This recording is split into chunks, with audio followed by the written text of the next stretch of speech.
What song? I can't think of one right away. Oh, come on. Whispers in the Dark, Stimela. Whispers in the Deep, in the deep, sorry. Whispers in the deep, yes. La. Okay, Dumiso, don't look at me like that. No, Michael Jackson's bad. I like that, yes. Sing it for us. No.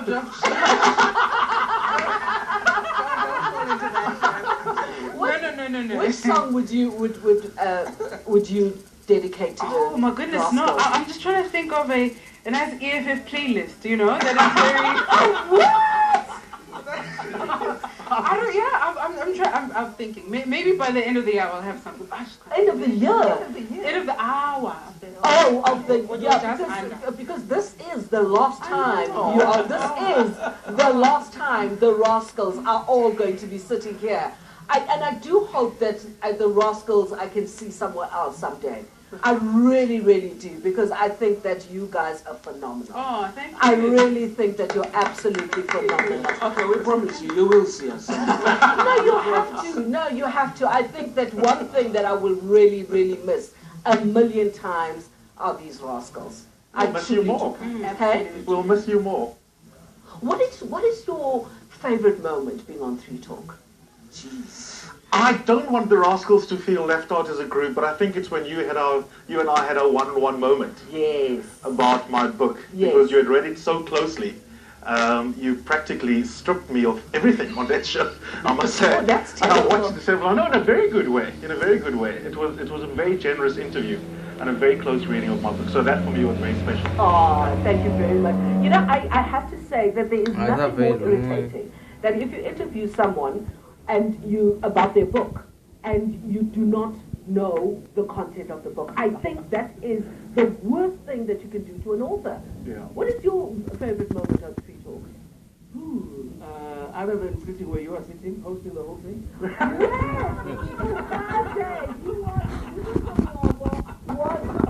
Co-hosting the show because I got sick for the first time in 9 years then. I got sick and I could not do the show. Thank you very much. I've always wanted to host a show, and I've got an Inyanga from Uganda. Yeah. So I sorted it out that you get sick. Inyanga wasn't very good because I was back 5 days late, 6 days late. You need to go maybe to, I don't know, to Julie or something to get a new Nyanga. For me, I suppose if I can sum it up in one word, the best moment for me is Sebenzi.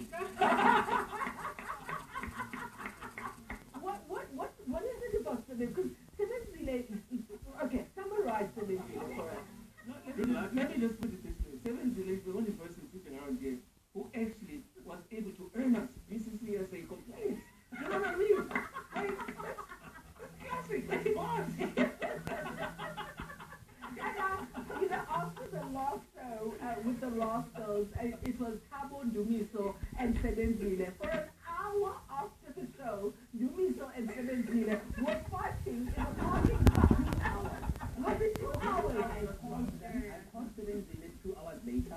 I had arrived in Pretoria at the time, and I forgot to ask her something. They were still at it. They were still at it. We don't want to go there. We don't want to go back there. Let's just not go back there. But it was one of the last things that Sebenzile said, and Dumiso was like, one of those moments. That was your favorite moment or your worst moment? That has to be your favorite moment. I've had lovely moments, and someone called me an idiot on live TV. Yes, I think that person has got something in common with my wife. Why did you say that? No, I'm just joking. But also, so much has happened. There isn't one specifically, but what I'd like to reflect on is that my introduction to the show, there were a lot of other things. It was not the Rascals as yet, but I think you guys were still trying it out. So at times, CBS would be here. It would be different other individuals. I was with the previous radio station at the time. But I think all moments for me, there isn't one that's there. I think all moments. Because you come here, you know that people are not going to agree with you just for the sake of it. Yeah. actually, they'll do you one better. Dumiso will agree with you outside, but inside he'll disagree. You remember the Minister Sisulu's comment that I made? And everyone, no, Tabo, no, Tabo. Outside everyone, yeah, I know you're right. Let's leave it. Let's leave it. You rascals. Yeah. So I didn't realize there was beef between the rascals. I almost said something that my producer says all the time about something getting real. But I think I would have ended up being taken off air today, not on Monday. Your favorite moment or your worst moment? I'm still thinking about it. I'm sure by the end of today I'll have that moment. Okay, so basically Sakina's had a really terrible time on Twitter for the past few years. Because, you know, she just doesn't... Hey? I was just thinking, you didn't have a problem when Seven Zile, postponed her. No, she was thinking about there's a song. Yes, I'm thinking about my best moment. Oh. It kind of caught me by surprise. Oh, okay. Dan Wood, was that not your favorite moment? Oh, that was the most tense moment. Definitely. I think we'd all agree to that. Yeah, that was great. Come up with Dan, and I felt that I needed to be that person. Because, you know, with these rascals, it's not a fair fight. The one thing, anything that stands out for you? I mean, I suppose a number of moments. I'm probably the only one in this couch who still qualifies to be called youth, you know. Really? I'm still 25, and I suppose... Are you only 25? Yeah, I'm an adult. How goodness. I was in 34 when you were born. Good. And I mean, look, I'm incredibly grateful for the moment, because not many 25-year-olds, and I suppose at the time when we started, it was probably 23 or something. You grew up on TV. Yeah, I grew up, you know, Tell everybody how you came to be, for us to know you, for me to know you. So, yes, that certainly has to be, I suppose, one of the highlights, because we were in the loo, and you were washing your hands, and so was I, and I thought, sheesh, well, let me just ask, and I think my question was somewhere along the lines of not having enough young voice or something. I can't remember what, but you were like, yeah, no, absolutely sure, come on. Before I knew it, I was here talking about cricket at the time. I think that was the first show. And before I knew it... Cricket is a passion, it is. And patriotism as well, yes. Absolutely. Yeah. From you know, washing our hands in the loo to having fights with accomplished artists. I mean, hey. You just insulted us very eloquently. How? What did you say? That we are aging. I mean, really? She used the word accomplished. You know, she started out by saying, I'm the only youth here. But yeah. Listen, darling, let me tell you something. 35, guys. Who's 50 here? No, 50 to 35. But isn't that youth in the country? You so see that still qualifies to be a youth president, eh? Yeah. No, it ended a week ago because I'm not 36 officially. Yeah, no, you can't. No, so he's not you. No, he's not I'm you. thinking of running for the DA's vacancy. Well, maybe we've got about a minute left, but let's maybe ask what is on your mind, because now we've gone through all the, you know, the emotional stuff, which I'm sure will come up a little later as well. Absolutely. Well, I mean, all the heavy stuff, but now what's on my mind is Sakina's age. You still youth? Under 35? What do you think?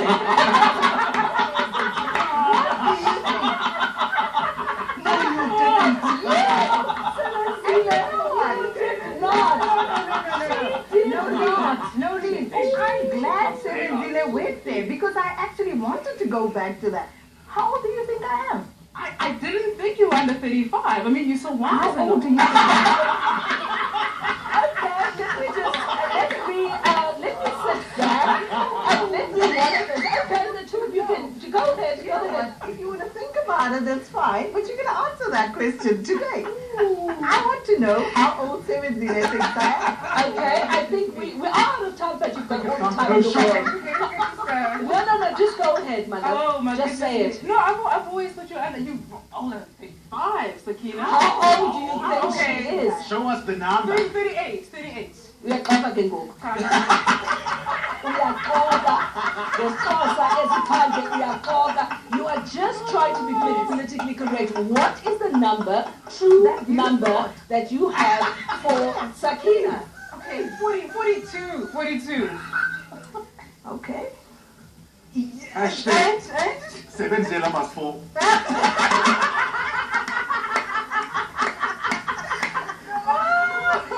Sebenzile told me that she thought that Sakina is 49. Oh, That the truth comes out. Oh, she did. Yeah, she did, but she doesn't. I saw through her. Yeah, I saw you know, through that Sakina, you initial must. You statement. all my friends, I Really. love you very much, but I hate. You know, there mustn't be. Don't You know, lie. I don't lie. I thought today was the day. If that's true, it means I was born in the year that Sakina started high school. yeah, that's what Sebenzile Kamuta said. The lights are open. I was like, oh, it's 6:32. He's no mean tweeter. We'll have more in a moment.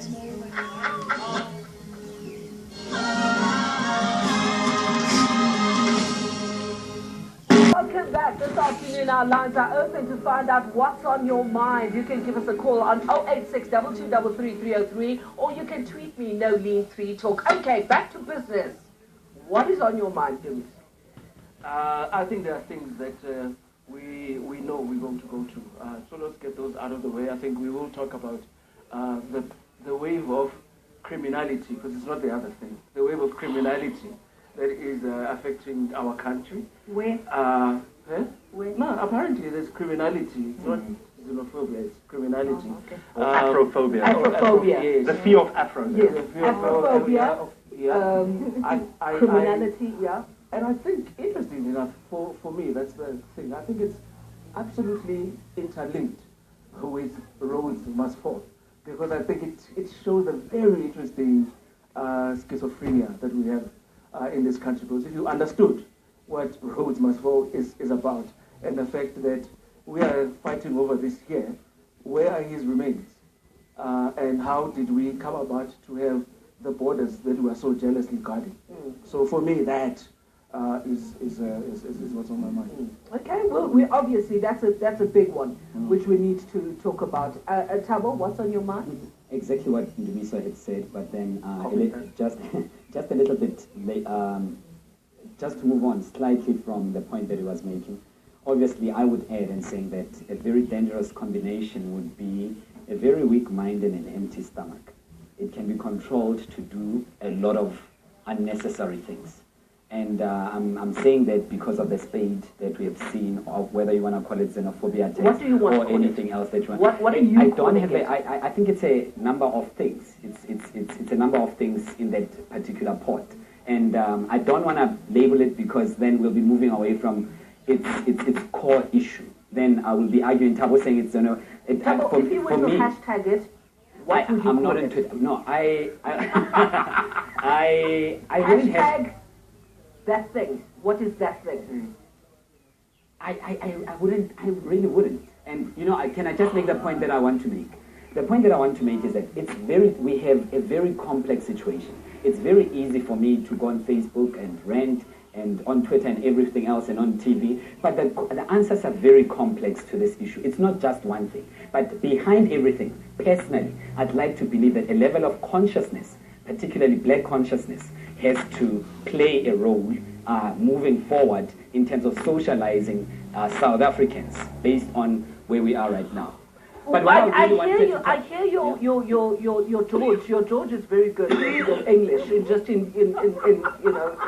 summarizing all of this, and that seems so there's no backhand. Yeah. But the simple answer that because you're talking about a level of consciousness and Yes. and all of that, and obviously we're going to get to. We need to have a dialogue and a debate about this. What happened to just pure Ubuntu? No, that's what I'm saying. That's what I'm talking about. What happened to just pure Ubuntu? So Definitely. Sakina Kamwendo does not has a kind of a strange name. So I can't put Jitsonga maybe. I can't put Yes. Xhosa. So I'm going to. In a roundup, She belongs in Zimbabwe, and therefore. Yes, because post this, and this is why I didn't want to label it, because post this particular crisis, another one will emerge, and chances are it's going to be tribalistic. And that's why I mentioned the issue of consciousness. This emerged. This is not the first time we've seen this. Definitely. And I remember a few months ago, Sakina said, we are not calling what is happening in Soweto what it is, which is xenophobia. Do you remember? Yeah. Do you remember that conversation that we had? Yeah. But you are disagreeing with Thabo. No, I do disagree with Thabo because I think that we need to put it plainly. I think sometimes we come across, and I mean this about many South Africans, so it's not specifically directed at Thabo. We try to complicate things that are black and white. If you have anti-foreigner sentiment that motivates your hatred of them, your killing of them, your maiming of them, that is xenophobia. And the reason why the word matters is that there are legal and moral implications. If we call it xenophobia, we indict ourselves in a way where we can't escape blame as a state, as individual citizens.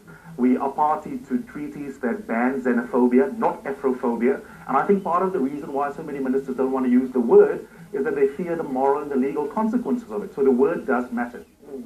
Okay, Louis, so you were also shaking your head? Yeah, no, I think Eusebius put it far more eloquently than I wanted to. Because I wanted to say, I think before you start qualifying and taking it apart, start by just calling it what it is. When people go out and they selectively look for people who are not born of this land and attack them, to call it criminality, to call it any, to try and find other ways to when it really is xenophobia. And also, I also disagree with you when you say it has necessarily to do with empty stomachs, purely because we had a monarch who doesn't, I don't think, have an empty stomach, had comments to say about just this. He is funded to the tune of millions. And this is anecdotal, from my experience of having been in the corporate world and having been everywhere, PhDs, people with master's degrees, university, a head of department comes and he happens to be from Ghana, there are problems. It is not just about, and I think it's very, very dangerous to already, while this is happening, start coming up with. No. But at the same time, this is what we have to defend myself. Absolutely. Yeah, but what I'm trying to say, I'm not running away from xenophobia, as anyone would have said. I'm not. I have no interest whatsoever to run away from it. Perhaps my starting point and my point of departure was right to the end, and I should have mentioned something right before. Xenophobia, yes. Hatred of people who are foreigners and it's xenophobia, and you are acting on it just like racism is racism. It needs to be called that.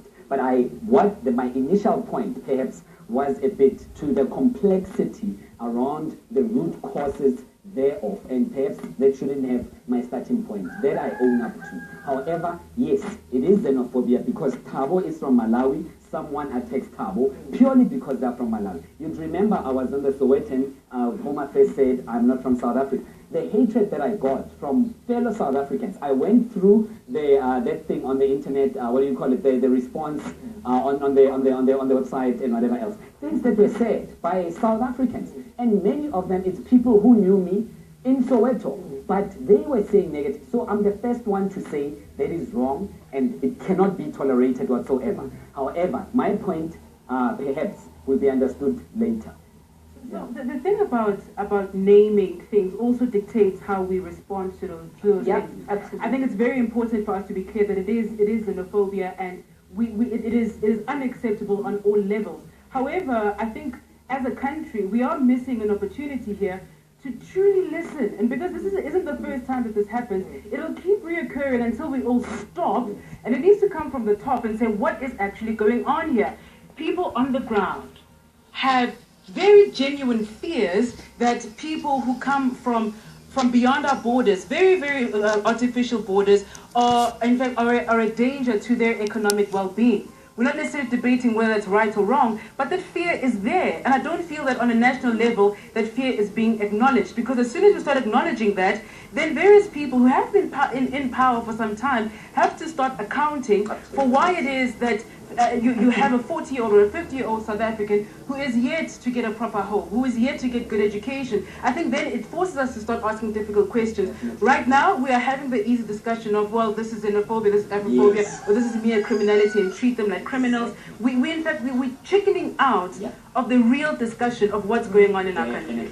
Jacqueline says, what's on my mind is that we as a country should have done something about xenophobia back in 2008. It's a disgrace. Hashtag stop xenophobia. We're still taking your calls. 08622 33303 or tweet me, Nolene3 Talk. We'll be back after the break.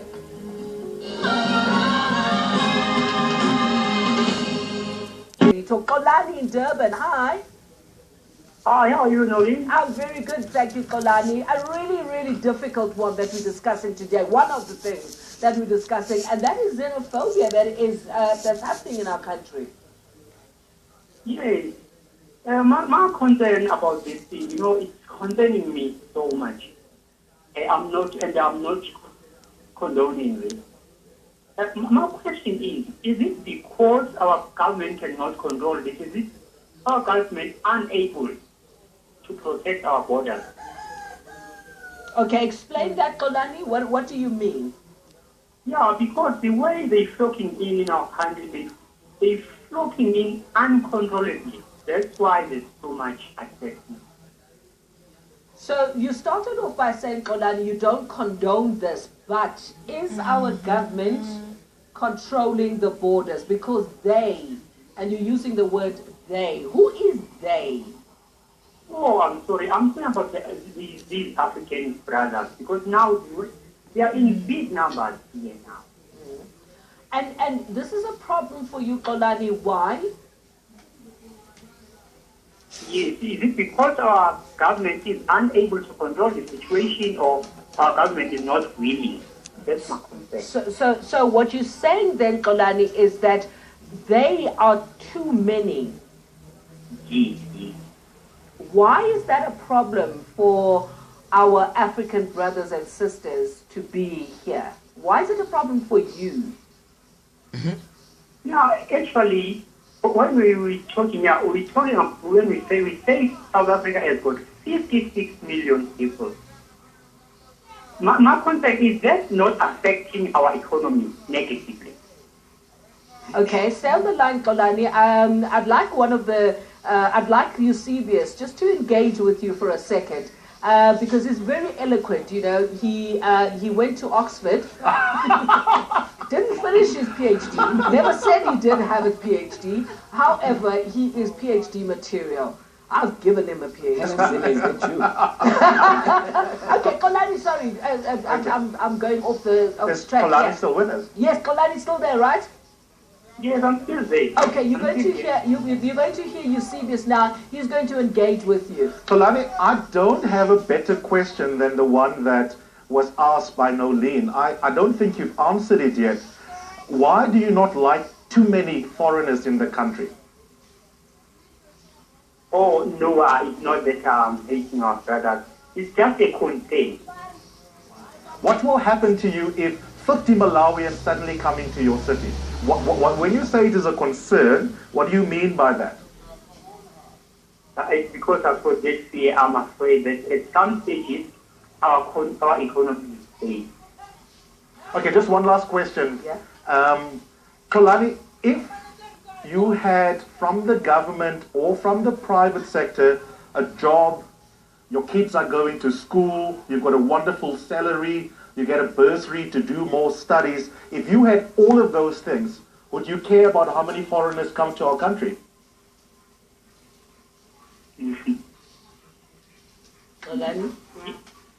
Yes, I would still care. Why? Because I heard that one of the reasons, one of the negative factors to the economy is the big population.